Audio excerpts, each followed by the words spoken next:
এরকম লাখ লাখ টাকার মালিক হয়ে গেছে মানুষ, কিন্তু জাকাত দিচ্ছে না। এই যে জাকাত দিচ্ছি না, জাকাত না দিলে কি হবে? জাকাত না দিলে কি হবে? ওই টাকা আপনাকে কিয়ামতের দিন সাপ হয়ে কি হয়ে সাপ হয়ে আপনাকে পেঁচিয়ে ধরবে, পেঁচিয়ে ধরে চোয়ালে কামড়াবে আর বলবে, আমরা তোমাদের সেই টাকা যেগুলি জাকাত দাও নাই।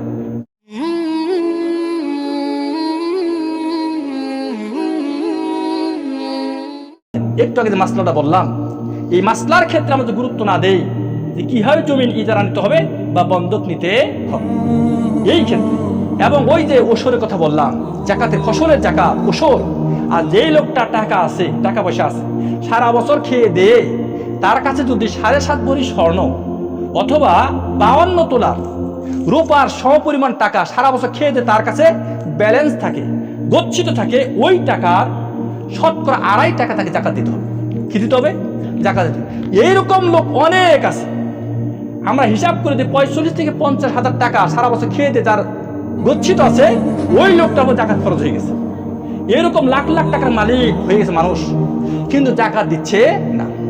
এই যে জাকাত দিচ্ছি না, জাকাত না দিলে কি হবে? জাকাত না দিলে কি হবে?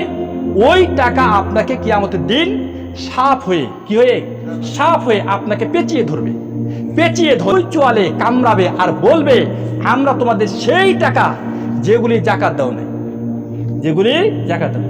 কেউ যদি সোনা রূপার জাকাত না দেয়, ওই সোনা রূপা কিয়ামতের দিন জাহান্নামের আগুনে তা দেওয়া হবে, আর ওগুলি দিয়ে তার পিঠে সেক দেওয়া হবে, সেক দেওয়া হবে। এগুলা ডাইরেক্ট কোরআনে আলোচনা, ডাইরেক্ট হাদিসের আলোচনা। বন্ধু, যদি গুরুত্ব না দেয় তাহলে আমরাই ক্ষতিগ্রস্ত।